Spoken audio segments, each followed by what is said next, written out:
Welcome to Gen Z Hoops, the Gen Z basketball, coaching, and sports business show.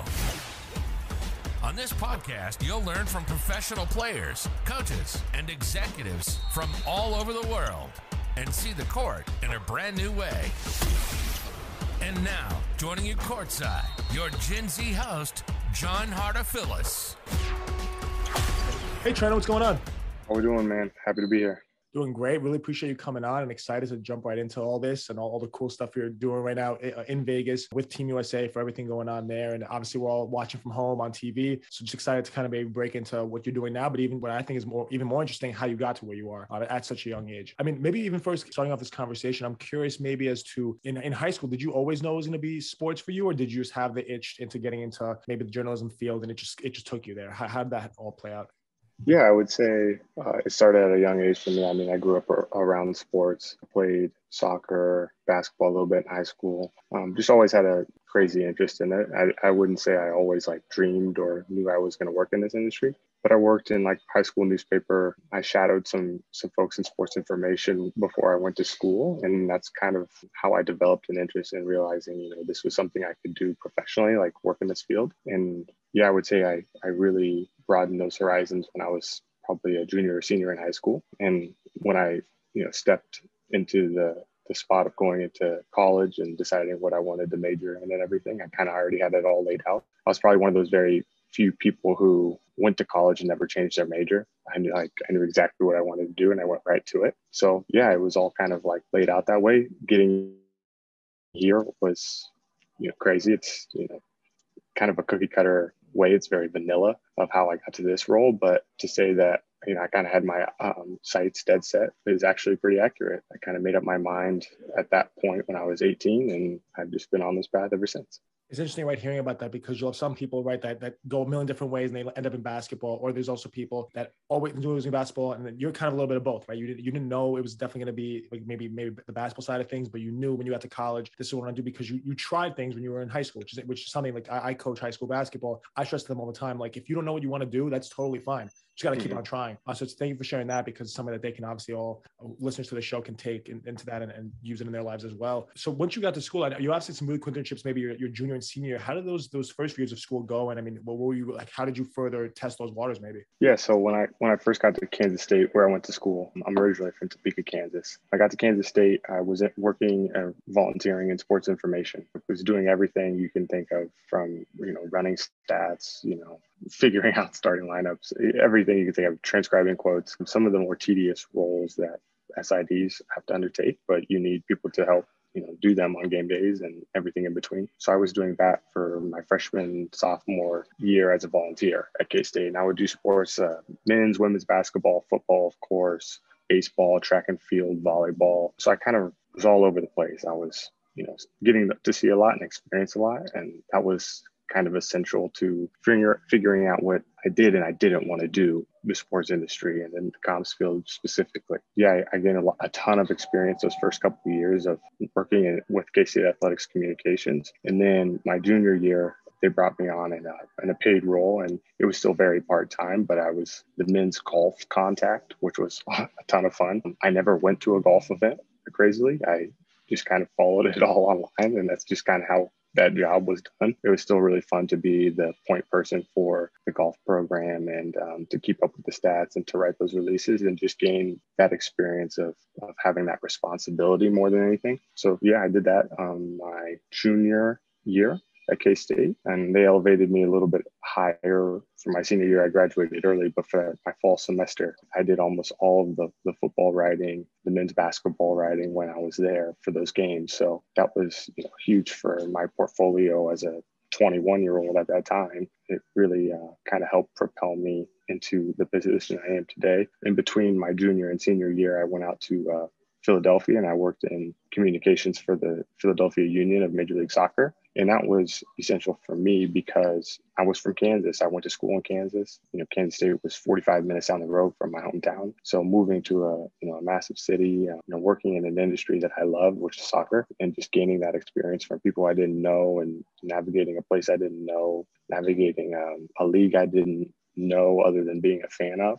that was essential to, broadening my horizons as an upcoming professional, of just, learning so much about responsibility personally and professionally, learning so much about what it's going to take, maybe in the professional industry, contrast to the college athletics industry. And, it was essential also to me figuring out what I wanted to do. And, now I'm in international sport. I would kind of just align it with professional sports. And I've been here ever since I graduated from college. So I think I kind of figured out that I wanted to go this pathway rather than, staying in collegiate athletic and in the immediate future after graduation. So yeah, I just figured out so much between those internships and my college experience of working at an athletics there. I wouldn't be where I am today without those experiences. Those were crucial pieces of my story. Anyone going into school, right? There's so many opportunities maybe within your own school you could take to keep that going. And like you said, when you were 21 years old, I'm 21 now, further building that portfolio the same way I kind of do it with the show. Maybe people listening to the show see that you've been doing it yourself as well. You were doing it yourself as well back at the time. And it's great and impressive seeing how maybe the start of that all happens. So then, right, you mentioned how right after school you ended up with USA Basketball. I mean, how did that all maybe happen? And what was your original role there, maybe as an intern? Yeah, so it's kind of crazy, but also not crazy at all at the same time. My women's basketball SID at K-State, it was over, I think, Thanksgiving break of my fall final semester at K-State. And he just emailed me this listing and said, hey, like, you need to apply for this. And they were applying in, they were hiring for January of 2017. So this would have been November of 2016 that with this email. It's like, all right, on a whim, I might as well. And I did it. And I interviewed with them 3 weeks later. And literally after my last college final, they called me to come out and do their comms internship. And so I started that. And about 3 weeks later, the first week of January of 2017, it was an 8-month position. And I was fortunate enough to just learn and grow in a lot of ways at that time. USA Basketball had a need to fill a social media position at the end of those 8 months. And thankfully, they, asked me to stick around and do that. So that was about September of 2017. And I've been doing that ever since. That's so cool. I'm thinking about maybe like how it all shaped out and maybe the way that's all progressed through there. So I'm curious, maybe right now being a manager and maybe overseeing everything. I mean, if you can kind of give us a breakdown. I mean, what are the kind of social media channels that USA Basketball is on? Obviously, all these new ones coming out like TikTok. I mean, how have you guys kind of kept on growing that outreach of the brand that is USA Basketball? Yeah, so we're on all the big ones, of course, as we should be. We have a lot of different channels and accounts on those, Twitter, Instagram, Facebook, and TikTok. And that's just so we can differentiate our audiences. We have junior national team kids playing under 16 through under 19, and they play May through August really in this Olympic year. So it's most active then. There's other camps and things that happen out throughout the rest of the year. But we've realized that we have various audiences in various places, and they want to consume more information in very specific places. That's why we created a junior national team channel. That's why we have a 3x3 channel. We have a youth development channel, which is more for coaching and grassroots basketball, youth and skills and fundamentals. And then we have, of course, USA Basketball channels, which are our national teams. So right now, all of our Olympic stuff is heavy on our main USA Basketball channels. And then our under 19s just won yesterday, and they were on our JNT, and 3x3 is getting to the hotel here in Vegas today as well. So, we're operating in a lot of different places right now, but that's essential to spreading the word appropriately about those different teams. And if we were to navigate all of that in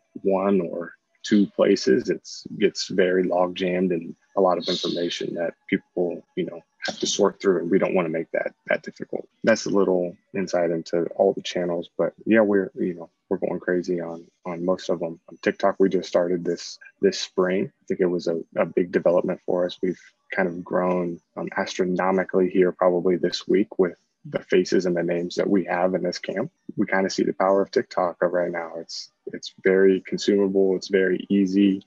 With great access, you can have great TikToks, really. So that's kind of our job as the social media people, is to bring people a little bit closer. And, TikTok is a great platform because it's so raw, right? You don't need some crazy polished element, as long as you have something that is TikTok worthy in a sense, short, sweet, and makes people feel like they're like they could have recorded it themselves. That's what people want to consume. So that's what we're seeing on that channel. It's a lot of fun because you really have no idea what's going to work and what's not going to work. But sometimes when you have the right people on the other end of the camera, it always works. So we're growing in a lot of ways right now, and there's a lot of things going in a lot of places, but that's what keeps this job fun, man. That's what I love about it, because most listeners, when they see this episode, might just immediately think about Kevin Durant and the men's team, right? They automatically think of all those teams that they see in the Olympics every year. And they might even forget about, okay, oh, wow, 3-on-3 is coming to the Olympics now, right? Or the women's team, or all the junior teams, or the youth teams that I've obviously, being at USA Basketball, everyone sees maybe the gold coach thing on LinkedIn, but what does that really mean? Like, what does that program actually do? That's something that all these social channels tell that story. When you brought up maybe the other people on their side of the camera, I saw the TikTok of Chet Holmgren winning the gold medal, and it was to the Kanye TikTok sound about what would I do if I didn't win. I just thought that was hilarious, and that's kind of maybe the good content where someone like him has the personality to make that work. No matter what, like that content's going to be good content. So seeing that was funny. Seeing how there's all those different sides to it. How has that maybe been like for you in managing so many different things at one time? Are there multiple people working on a different one? Are you kind of doing all of them? Like, how does that all work out? I wish I could say that I was doing all of them, but that is just insane at this point. I did do them all for a little while, probably, I would say up and through this year, but we brought in a great intern. His name's Harrison Zhang. He just graduated from Arizona State, and he's been instrumental this summer in us elevating this TikTok and just the USA Basketball brand, having somebody to help cover those games and, oversee the channels and have an extra set of eyes, have an extra brain to ideate and do these things. He's been so crucial for me in the USA Basketball social channels. So yeah, it's definitely not just me at this point anymore. I have another set of eyes, ears, and a person to ideate things. So he's been fantastic. And I think that's what is essential to building a great social media presence. You can't, or you shouldn't, try to have one voice or one person doing it all, because you're really limiting yourself, and a lot on that person, of course, because it's so hard to publish and create and just then at that point think of things. I feel like all of those jobs are jobs within themselves, but Harrison has been incredible for us this summer, and he's really been instrumental in leading the TikTok charge. He's just young. I feel like the young kids, they've just got it. It's like on the back of their hand. They've got the TikTok figured out. So he bounces the ideas off of me. He's like, yo, can we do this? Is this within our brand? Is this within our voice? Is this too much? And I'm kind of here to help steer him and be like, yo, this is great. Maybe be easy on this and blah, blah, blah. But for the most part, he's got it figured out at this point. So yeah, we're just rolling with it and trying to have fun on that channel, because that's what it's all about, right? That's incredible. That's exactly what it's great how there's all these different personalities, and that's obviously what makes it all fun. And especially with a platform, like you say, with the young generation, things like TikTok, and that's exactly what you need. I'm curious though, there's all these different things, right? Whether it's 3v3, youth. The one avenue of USA Basketball we didn't talk about yet was gaming and esports. And I'm curious maybe how that's maybe evolved, or maybe since you started, right, you're seeing that take such a huge leap and being such an important avenue for you guys, and what that's been like for you. Yeah, so they kind of came to us in October of 2020 and said, hey, FIBA is launching this esports. I think FIBA launched it earlier in 2020. We didn't participate in the first one. And then they came to us in October of 2020 and said, we want to launch this. And I said, great. I didn't really know anything about it. I don't play personally, so obviously a little bit harder to get that going and get the idea of what I was jumping into. What I did was I sat down with folks from the NBA 2K League, and I just kind of picked their brains. I told them, hey, I'm a little naive in what this is, and how I need to run this and navigate this socially, because I know that it's very active in certain spaces, social spaces. They were very, very kind and helpful and understanding, and more than anything, excited that we were building a national team for esports, for gaming. And, I think gaming is going to take off. I think there's a great chance it comes to the Olympics someday. So the fact that FIBA puts something in to have an international esports competition is just like crazy, but that's the direction, getting people together to maybe do some gaming instead of everybody being remote. So I think there's a lot that can be built with that. As esports continues to grow, obviously, I think USAB Gaming can grow. We built out channels for them that took off for a little bit of time while, those guys were playing for us. We've now done 2 windows. We got gold the first one, and I think we got silver the second one. So yeah, as long as FIBA keeps doing them, I think USA Basketball is going to continue to participate. And, it's just a totally new market for us. as we try to grow the brand, there's nothing stopping that. So I'm excited for it. Hope it continues to take off, and I hope we continue to participate. And like I said, hopefully get those athletes, those gamers into one setting so we can create some different kind of content that's maybe not all remote and over Zoom with them. So, right, and thinking of maybe the different kinds of content that are being posted everywhere, I noticed how like maybe on Twitter, there's more maybe game stuff, right? Live as the game's going on, highlights are being posted. On Instagram, it's more of these post-production pictures that are all touched up, look really good. And it's maybe stills as opposed to the free-flowing video or the flow that might exist on Twitter. I mean, how's that content even made? Like on the fly? Was it already ready when the game starts? Depending on what's going to happen, how does that all play out? Yes, so there's several ways all of that goes about. We have 2 NBA photographers here that are incredible. We always travel with the NBA photogs. So we have so many images at our disposal. When the game pregame and when the game starts, I'm taking images as well. I'm shooting still photography. So we kind of have that to rely on to start, so that we always have something. And we push as we need. Having live cut and having accessibility to obviously cut and produce highlights to Twitter immediately keeps the flow of the in-game content really easy. And we prefer that polished look of the broadcast feed, over anything, because 1, for immediacy, 2, because of commentary, and 3, because of accessibility. It's the easiest thing to push the quickest. So we do that for in-game content on Twitter mostly, and we bring it over to Instagram as necessary. The other night we maybe didn't push as much as we would have liked, for obvious reasons. But when a great play happens and we're sitting baseline, I'm sitting there photographing, and then our video coordinator Darren Hipsher is also sitting there videoing. And so if I'll say, hey, I got the shot, did you get the shot? I'll send the photo immediately to Harrison, or upload it to Slack, and then Darren is either running to his computer or handing off his card so that we can get the shot, his in-camera shot, up on our channels as quickly as possible. So we got one of Bam's dunk the other night. It was perfect. We got it up on Twitter pretty quickly, in addition to the broadcast angle. So we had a lot to work with there, and that's kind of how we operate. It's the FIBA game moves so much faster than the NBA game. We don't have as many timeouts. We don't have as much media sitting around. Media timeout sitting around. The game's over in 2 hours or less. Like, it's never going to go longer. So everything just moves so quickly, and that forces us to move even quicker. But that's, the good part of having live cut and different things on Twitter is we're able to move fairly swiftly, and we do our best to get images out. Sometimes it's really challenging. Sometimes there's not 2 or 3 of us on the ground to do that. But thankfully, we've got our team of 4 here in Las Vegas for all of these games, and it makes the job so much easier. I can't reiterate that enough. Having a team of people that are all on the same page and know the roles and jobs they're supposed to execute is essential to making your social media look good. So I'm thankful to be a part of that team.